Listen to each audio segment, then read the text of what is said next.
You stand in Topkapi Palace, 1588. The night air smells of lamp oil.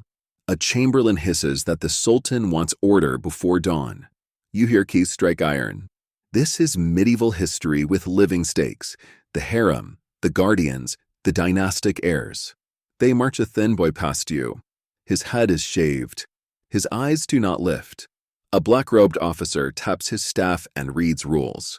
Break them, and feet meet the rod. Disobey, and exile follows. No one speaks back. The palace breathes like a held note. Someone asks who gave the order for so many boys to arrive this month. No one answers. You watch the officer disappear into the women's quarters. A door thuds shut. The corridor is quiet again. You taste dust. A question hangs. Who protects the protectors? One man can open any door. The Sultan's court calls him the Kisler Agassi, the chief black eunuch. He rules the harem gates and carries messages from the women who shape succession. His office rises in these years under Murad III. It will outlast wars and ministers. It will decide entry, movement, favors, and the path to the ruler's ear. White eunuchs serve elsewhere in the palace, with boys in the inner school. Black eunuchs hold the harem keys. The division hardens by the end of the 16th century. Rank follows proximity. The closer to the Sultan, the higher the risk and the power. The gate decides your future. The boys are mostly purchased far to the south. Traders bring them to Cairo or the Red Sea routes. Castration, banned in Islamic law, is done outside the empire, and then the survivors are sold on. Many die before they ever reach Istanbul. Those who live bring scars and a new name. The palace accepts them trained to obey. Punishment inside is formal. Beatings on the stalls, falaka, keep ranks in line. Exile to Egypt or an island ends a career overnight. Execution is rare but feared, ordered when a favorite falls from grace or a struggle for influence turns. Everyone understands the signal when a carriage leaves without farewell. Discipline works because doors stay closed. The chief black eunuch stands between two worlds. He answers to the Sultan and the Sultan's mother. He manages pious endowments and money that moves influence across the capital. He can grant an audience or end a petition. He can halt a wedding or approve a tutor for a prince. His signature travels faster than most commands. 3 months later, the court changes tone. A revolt in the streets forces the palace to close ranks. The harem locks earlier. The rods come out sooner. Eunuchs run messages at night. A boy trips in the dark and spills a tray. The officer notes the name. A ledger decides if the boy keeps his post. One mistake can erase a life. Back to the corridor. The staff taps again. The officer reads a fresh list. 2 boys go to the kitchens. One goes to the infirmary. Another to the gate on the Golden Horn. The smallest is kept near the chief black eunuch's quarters for learning.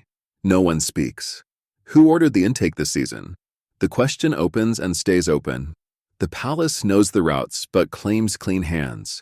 The law forbids the act that made these boys, yet the palace needs what the act produced.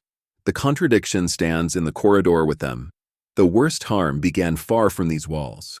At the end of the night, a messenger arrives from the Sultan. The chief black eunuch breaks the seal and reads in silence. He nods once.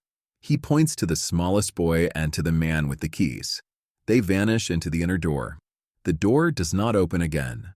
At dawn, the smallest boy had a new name. The chief black eunuch approved it and sent him to the lower dormitory. The door closed. He lived, but under watch. The steward read the day's rules. Hands visible, eyes down. No speech unless spoken to.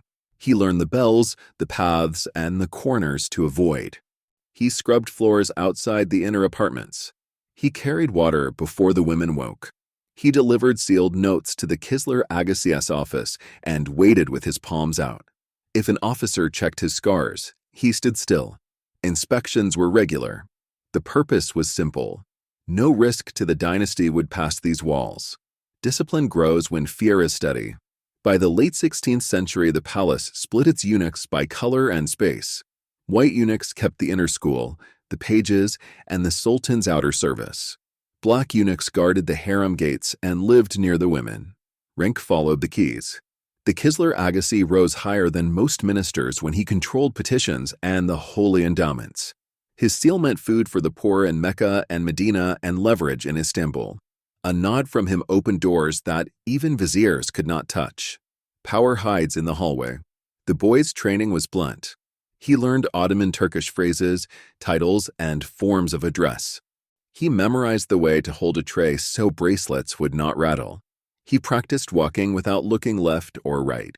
The falaka board waited in the corner as a lesson. Beatings fell on the soles of the feet so a man could keep working. They counted the strokes aloud. The ledger marked each punishment. He saw the rules that governed the women's movements. He saw how old nurses passed messages under sleeves. He understood that a glance could cost a post. He learned to watch the chief black eunuch's face. A still face meant the day would end quietly. A frown meant someone would leave for Egypt by nightfall. One error and the island waits. Time moved. 2 winters later, Murad III still sat in the palace and avoided public rides. Children were born. Weddings were planned. Gifts crossed the water. More eunuchs arrived at the gate. The chief black eunuch sorted them by strength and health. Those who coughed went to the infirmary. Those who limped went to the kitchens. Those who learned fast stayed near the inner door. A rumor spread that caravans in Upper Egypt had changed hands. Traders raised prices. Surviving boys cost more. The palace paid because the harem grew. The law still banned castration inside the empire. The palace still claimed clean hands. The contradiction stayed in the books as a line no one said aloud. Money solves what law forbids. The boy rose to errands inside the Valide Sultan's suite. He carried letters between the mother of the Sultan and the chief black eunuch.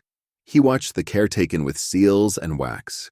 He delivered alms lists for the holy cities and returned with notes. He saw a folder that held copies of orders to Cairo. He read nothing. He remembered everything. One night, he heard his name in the office. The Kisler Agassi spoke softly. A recent intake had gone wrong. A supplier lied about numbers. The palace paid for 12 and received 9.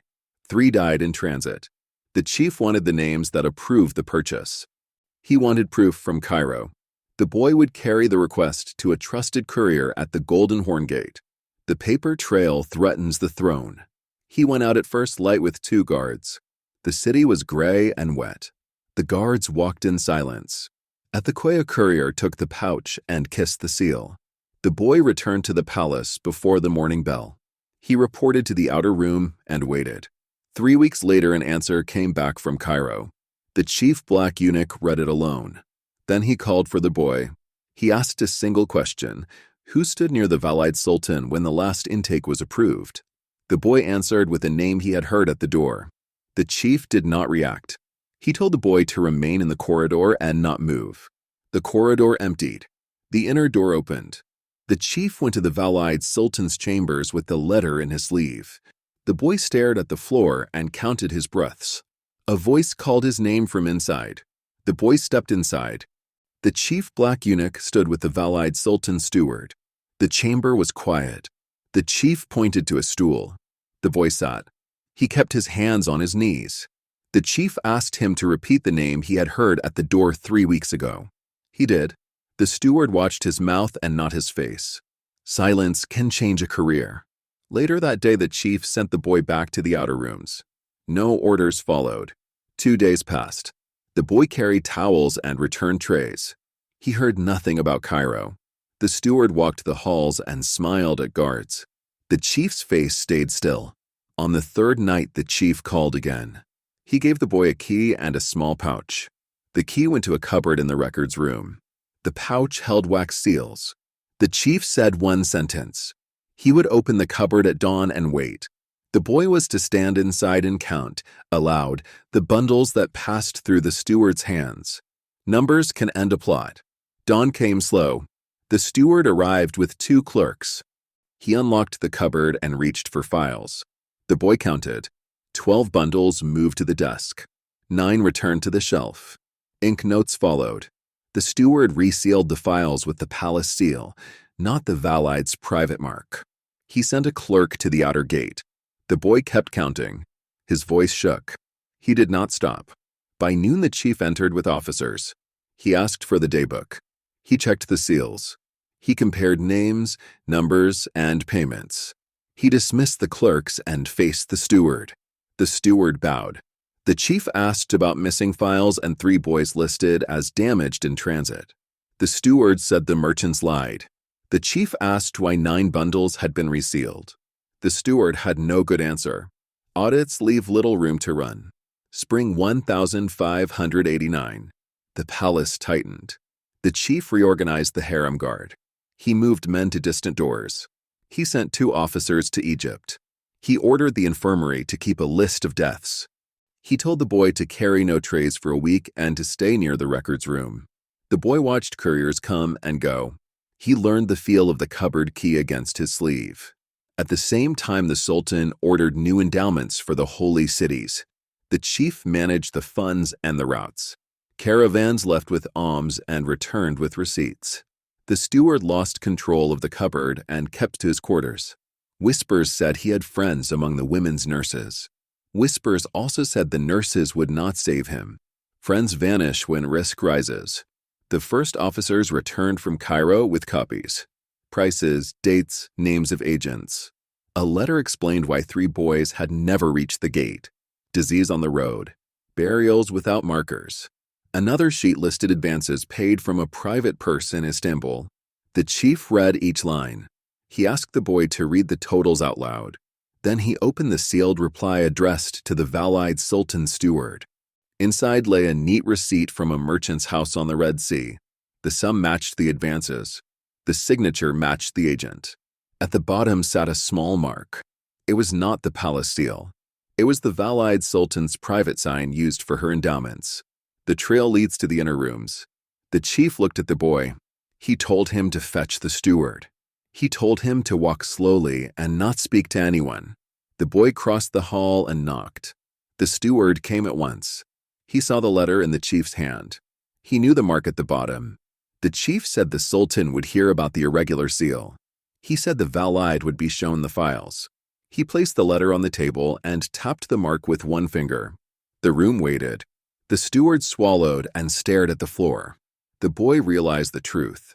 The palace knew the route. The mother of the Sultan had financed the intake outside the law. The steward had skimmed. The chief had collected proof. The secret sat in the open on a single line. The chief told the guards to close the door. The guards sealed the chamber. The chief black eunuch ordered the steward to stand by the table. The boy stayed near the wall. The letter from Cairo lay open. The chief pointed to the private sign at the bottom. He asked who authorized its use. The steward said the Valide Sultan approved donations on short notice. He said the sign moved alms faster. He did not mention boys. Paper can trap a careful man. The chief called 2 witnesses. A clerk from the records room confirmed the cupboard switch. A courier from the Golden Horn confirmed the pouch and the seal. The chief spoke without heat. He read dates. He read sums. He asked why 9 bundles had been resealed with the palace stamp. The steward blamed a tired scribe. The clerk shook his head. The room held its breath. Numbers do not grow by themselves. The chief sent for the physician of the harem. The physician listed deaths from the last winter intake. He marked 3 names with a note, arrived unfit, expired within 2 days. He described burial by night to prevent talk. He did not use pity. He faced the steward and asked why intake checks had not followed the rule. The steward said the rule moved too slowly. The chief wrote the answer in the margin. Rules exist to slow bad hands. Back to the issue of the mark. The chief sent a message to the Valide Sultan. She answered at once by her stewardess. The private sign, she wrote, was used only for pious funds. Any use for other purchases was an abuse. She demanded to see the files by sunset. The chief folded the paper and set it next to the Cairo letter. The steward read the words and tightened his jaw. The circle narrows around one name. Afternoon. The chief moved the hearing to a small hall outside the Valide suite. He brought the boy to stand behind him. He wanted the court women to see the witness and remember his face. He kept the door cracked so messengers could pass. He ordered silence unless spoken to. A rod lay on the floor as a warning for disruptions. He asked the boy to repeat the count from the cupboard. The boy did. He named the hour, the order of files, and the reseals. He described the steward's instructions to the clerks. He spoke slow and clear. He did not look at the steward. The chief asked one last question. Did anyone mention the word defter, the private register for alms? The boy said yes. The steward had used it to justify the rush. Witnesses can fall before dawn. The stewardess arrived with the valide's reply written in her own hand. She brought the defter. The private register showed no line for buyers of boys. It showed only endowments and food lists for Mecca and Medina. The misuse stood plain. The chief underlined the gap and wrote a brief note to the Sultan's chamber, abuse of private sign, with receipts. The steward dropped to his knees. He begged for exile rather than the rod. The chief did not answer. He ordered the guards to take the steward to a cell near the baths. He signaled the falaka board only for the 2 clerks who obeyed unlawful orders. 10 strokes each, recorded in the ledger. The boy watched the count and kept still. The clerks limped out. The steward stayed locked. Mercy is not for the first day. Night fell. The chief went to the valide sultan. The boy waited outside and heard voices through the door. Calm at first, then sharp. The valide repeated that pious funds could not cover band acts. She said the steward had overreached. She demanded a full audit and the removal of any officer involved. The chief agreed to the audit. He did not answer about removal. He asked for her support when he informed the sultan. The next voice will decide fates. 3 days later, the audit began. The chief reviewed 5 years of purchases and endowments. He reassigned keys. He posted new guards at the harem gates and at the records room. He placed the boy on temporary duty outside the sultan's privy chamber as a runner. The boy slept in his clothes and woke at every bell. The sultan sent word. He would hear the matter at midnight in the small council room. He wanted the letter from Cairo, the defter, the steward, and the boy. He added a final line in his own hand, bring the rod and the fetters. The chief folded the order and nodded once. He told the boy to wash, to eat, and to wait by the inner door until called. The inner door opened. Midnight. The small council room held a low table, 2 lamps, and the rod. The air smelled of hot wax. Chains scraped stone. The steward stood in fetters. The chief black eunuch faced him with the Cairo letter and the valide's defter. The boy waited by the door. He did not move. No one breathes until he speaks. Murad III entered with 2 pages. He sat. He told the chief to read. The chief listed dates, sums, seals, and the misuse of the private sign. He placed the defter beside the letter. He tapped the empty lines where purchases should not be. The room heard only paper and breath. The paper says more than any plea. The sultan asked for the boy. The boy stepped forward and repeated the cupboard count. He named the hour. He named the 12 bundles out and the 9 back. He told how the steward ordered palace seals used on private files. He stopped. Murad asked if he had been coached. The boy said no. His voice did not break. A straight answer can survive a storm. The steward spoke.